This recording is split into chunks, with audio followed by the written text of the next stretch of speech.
I'm Vivian.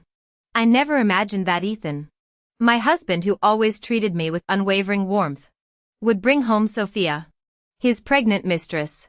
Furious, I decided to divorce him. Ethan wept repentantly. I can't possibly divorce you. But the baby's innocent. You should let her carry the pregnancy to term. Sophia knelt crying. I won't interfere in your lives. Just let me stay until delivery. I'll disappear afterward. I swear. I thought my forgiveness would move Ethan. Yet on delivery day, Sophia deliberately dropped the newborn before my eyes and tampered with my car brakes, nearly killing me. When Ethan learned this, he showed no sympathy. Instead, he accused, how could a biological mother murder her own child? Aren't you ashamed of slandering her like this? My heart turned to ice. On the baby's full moon celebration, I prepared 2 special gifts. The moment the infant was born, Ethan shoved me aside to rush to Sophia's side. You've worked hard, he cooed, their fingers intertwining as they gazed lovingly at the child between them. That frozen image burned itself into my memory. I stood transfixed until Sophia finally acknowledged me. Pale-faced yet smiling, Vivian. Come see our baby. He's adorable. Our baby? The words stabbed like thorns, clearly reveling in her triumph. Sophia had forgotten all previous promises. When I remained motionless, she told Ethan sweetly, Vivian's probably too overwhelmed with joy becoming an instant mother. Let me hand her the baby. Good idea. Ethan nodded, eyes shining with happiness that scalded my soul. We'd agreed to remain child-free after marriage, that's why I'd undergone sterilization. Now he beamed while forcing me to hold his love child. As bitter anguish engulfed me, Sophia approached with the infant. I know I wronged your marriage, but the baby's innocent. Hit me if you must. Just don't let this come between you two. I'll leave as promised. Ethan always wanted children, now you can raise his dream together. Hold him? Her sincerity rang hollow beneath venomous eyes. Before I could react, Sophia released the baby. The sickening thud and sudden wails froze my blood. I stared at Sophia's triumphant sneer as she theatrically gasped, Vivian. How could you be so cruel? The commotion brought Ethan sprinting, cradling the screaming infant. He looked at me like I was roadkill. Sophia sobbed, even if you hate me, why take it out on the baby? I said I'd disappear. How could you? Under her barrage of accusations, Ethan shielded them both, eyeing me with terror and disgust. I stated calmly, what if I say she dropped her own child? Ethan's glare turned murderous. Sophia wept, this is my flesh and blood. What mother would harm her baby?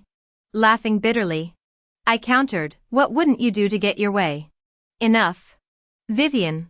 Ethan roared, never before raising his voice at me. I've tolerated your whims, but this crosses the line. Me crossing lines? Agony lanced through me as I stepped forward to confront them, my hands steady despite the hurricane within. The next moment, Ethan slapped me across the face. Vivian. Even wild beasts spare their young. How could you be so heartless? The hospital room door swung open as Mr. and Mrs. Smith arrived. Seeing them, Sophia let her phony tears flow freely. She immediately knelt before the elderly couple. I'm so sorry, Uncle and Auntie. I failed to protect the baby. The Smiths turned to their son in alarm. What happened to our grandchild?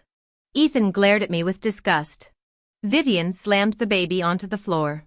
If I hadn't stopped her, who knows what other atrocities she might have committed. What? The Smiths stared at me in horror. You monster. Mr.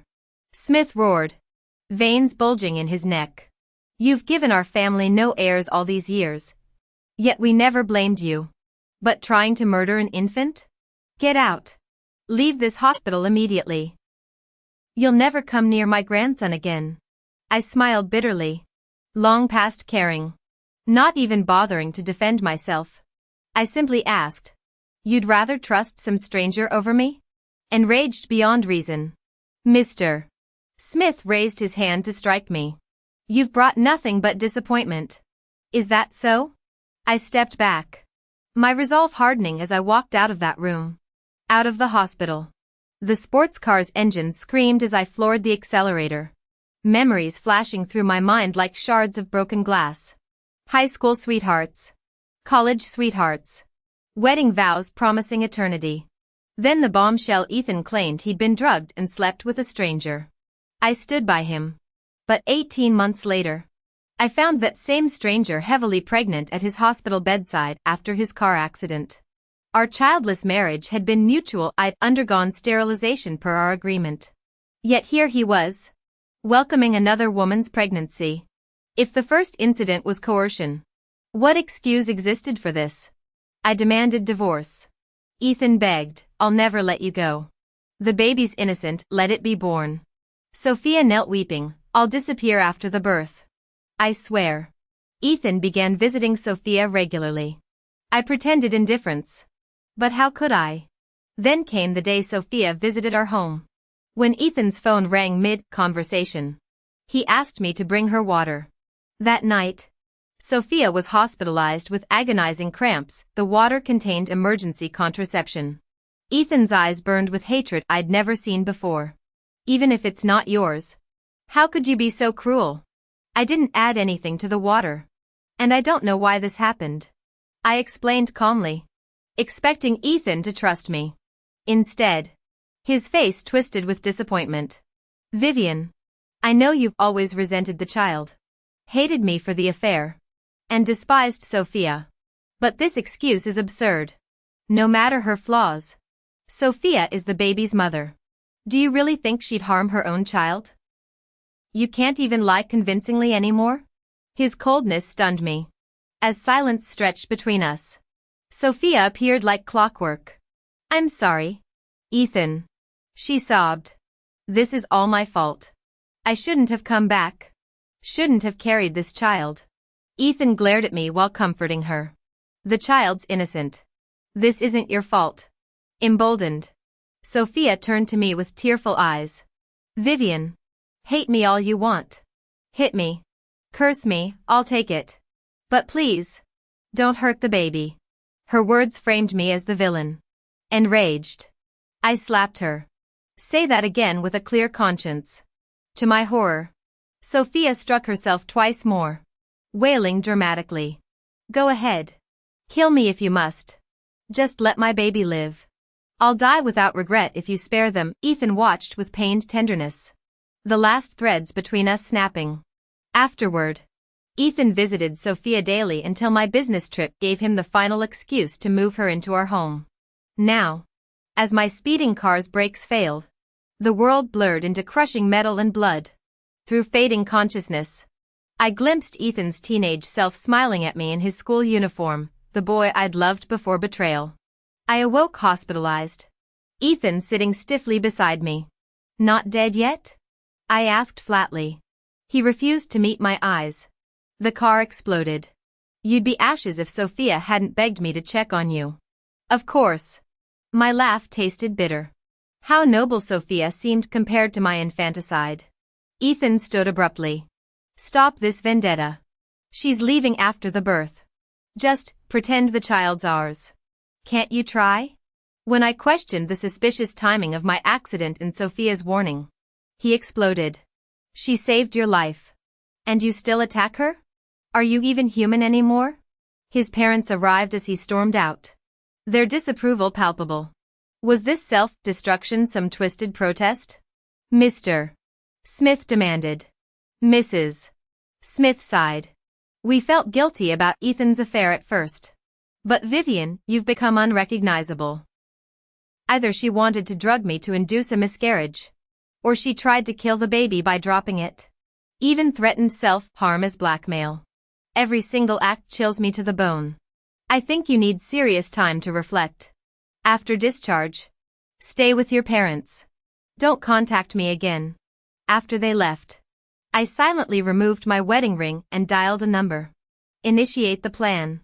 A sinister female chuckle responded. "Should have partnered with me sooner. Vivian.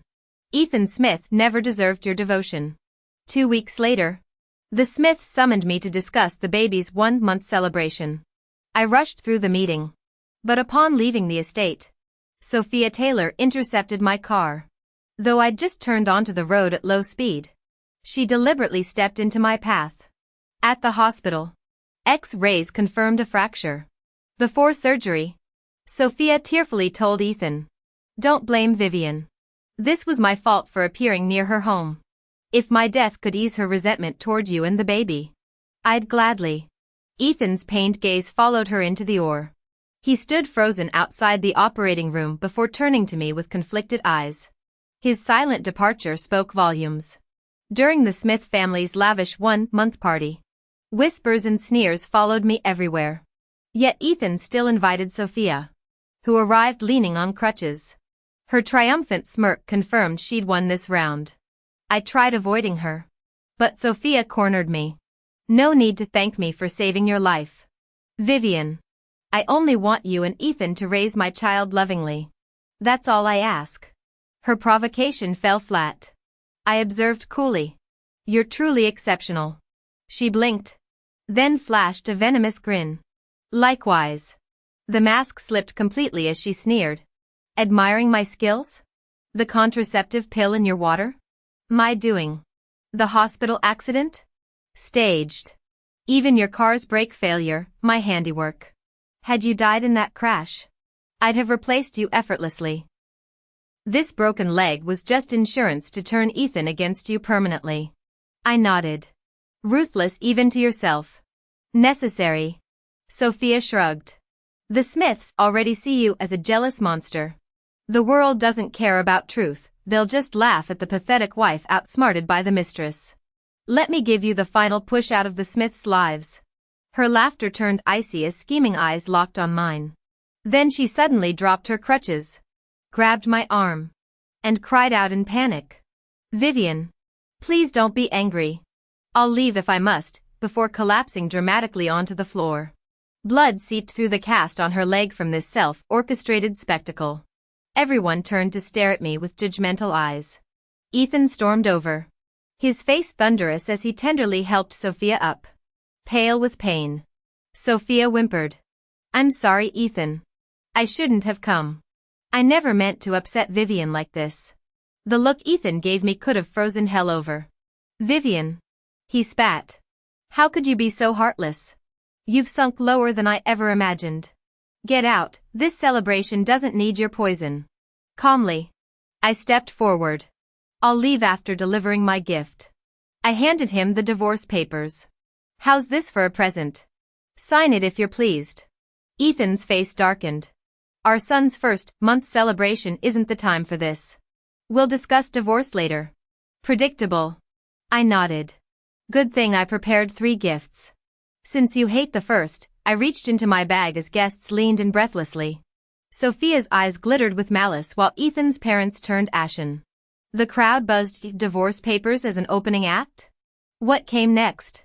"Enough," Ethan barked. "This is our son's special day. Must you ruin everything?" "Your son," I corrected coldly, loud enough for all to hear. "To be precise, your love child with this home-wrecking mistress." Gasps exploded like fireworks. The Smith family's dirty laundry now flapped openly in the wind. "So it's true," someone muttered. "Ethan actually fathered a bastard with that gold digger?" I told my wife not to spread rumors. But here's the proof. Disgraceful. Breeding an affair baby then parading the whore at this party? Ethan's mother clutched her pearls as his father gripped his cane like a lifeline. Sophia tugged Ethan's sleeve, crocodile tears gleaming. "Can't you see her game? She waited until today to humiliate you publicly." I turned my frostiest smile on the scheming brunette. Save the theatrics. Sophia. Or should I say, the 3-time juvenile delinquent? Petty theft at 14. Shoplifting arrest at 16. Credit card fraud at 19. How does a career criminal rate my marriage? The color drained from her face. "You investigated me? So what?" I laughed. Guilty dogs bark loudest.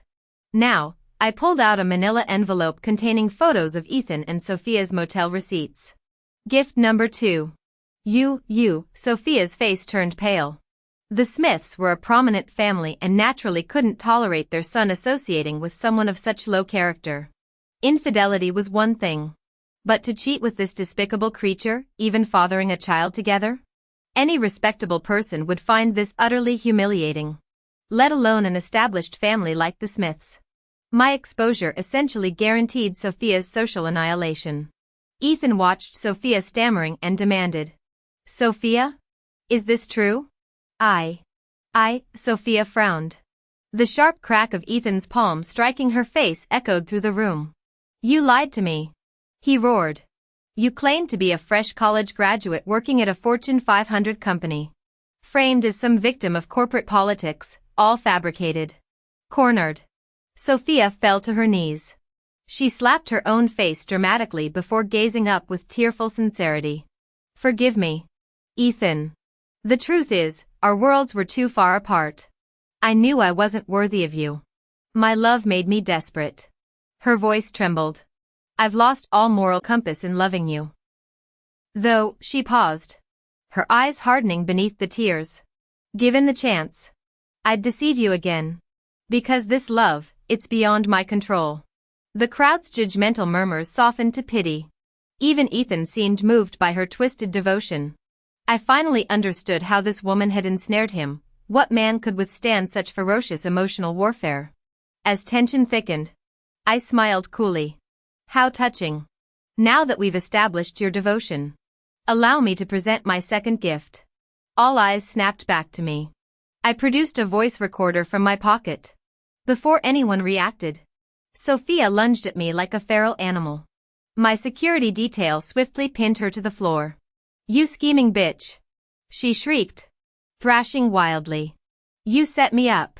"Merely documenting facts," I replied, pressing play. The recording blared Sophia's venomous confession, "The morning after pill in your drink? My doing.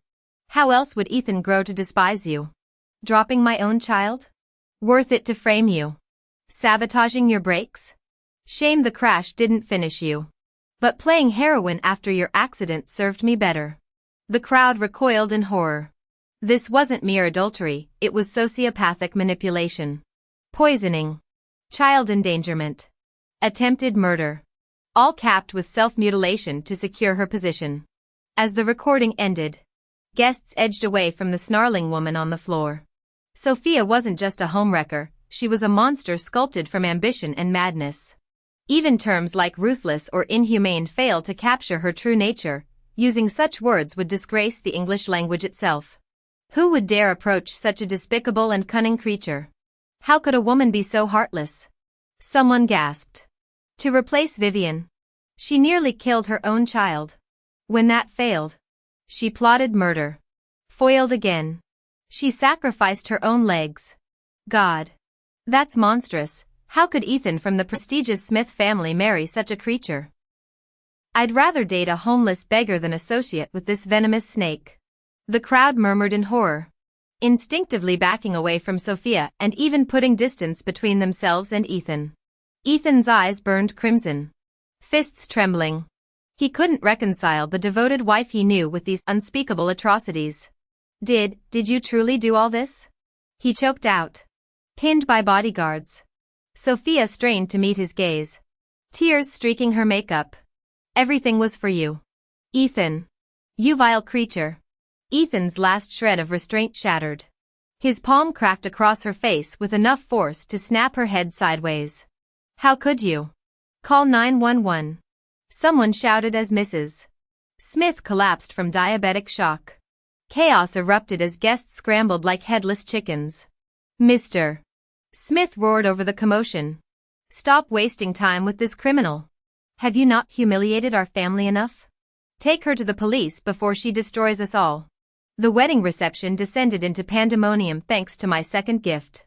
I slipped away unnoticed until Ethan caught me at the exit.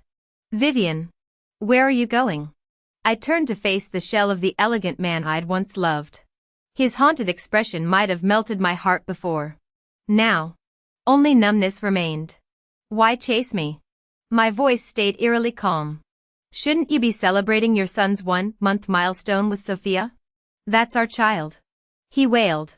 "Bullshit." The audacity took my breath away. "Stay," he begged, tears dripping onto his ruined tuxedo. Let's raise our baby together. Build the family we always wanted.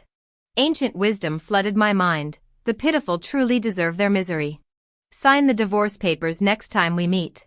I slid into my car without looking back. Through the rearview mirror, I watched Ethan sprinting after me, screaming pleas that might have seemed sincere to strangers. But no one knew better than I how his devotion only surfaced after Sophia's true colors emerged.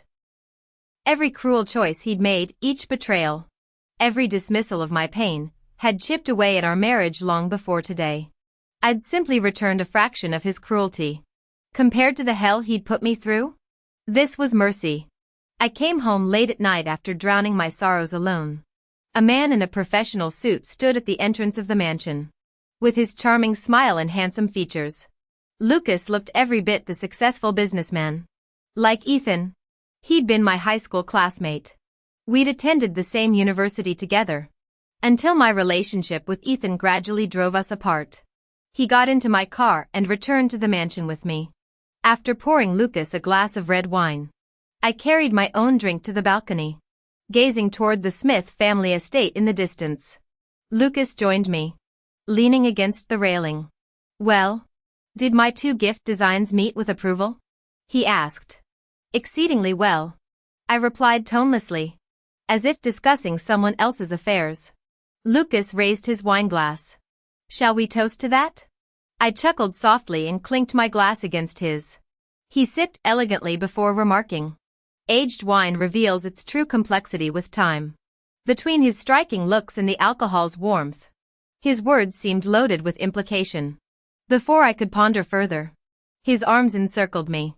I didn't resist, resting against his chest as I teased, "Are you saying you improve with age?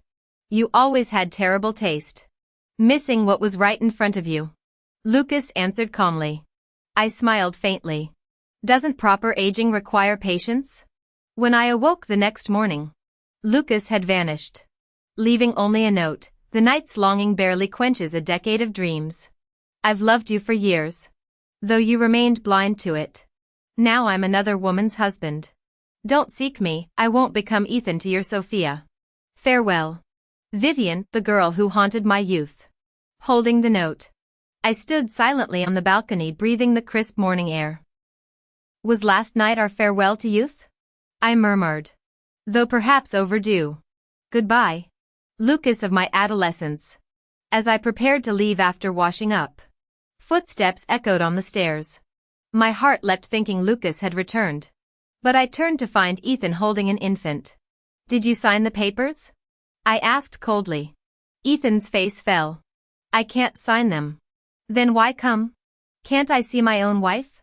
His voice trembled with desperate vulnerability. I'd given him countless chances before, each ending in betrayal. Now, even his presence grated, especially holding that child. The sight reopened old wounds beyond healing. Moving closer, I studied him intently. We both know shattered trust can't be mended. There's no going back. Tears streamed down Ethan's face as his body shook. Suddenly he raised the baby. "What are you doing?" I gasped. "I know you hate Sophia. She's in prison now for attempted murder." He brandished the squalling infant. "This mistake is all that stands between us. Let me fix this." Before I could react, Ethan hurled the child downward. His actions jolted me into a cold sweat. Thankfully, our proximity allowed me to catch the infant before the unthinkable could unfold. Crack. The moment I secured the child, fury overtook me and I slapped Ethan hard across the face. "Have you lost your mind?" Instead of anger, he gripped my hand and smashed it against his own cheek repeatedly. "Yes. I'm insane." He rasped between self-inflicted blows. "I'll stay deranged until you forgive me. Vivian. Please. I can't divorce you. I need us to stay together." Watching his delirious state dissolved my lingering doubts. Sophia had dropped an infant for personal gain. Now Ethan mirrored that depravity through this manipulative stunt. Humans truly were terrifyingly mercurial creatures. His unpredictability represented dangerous unknowns, the very essence of fear itself. Every primal instinct warned me against reconciliation. I could never forgive Ethan. The terror he'd planted in my soul made that impossibility eternal.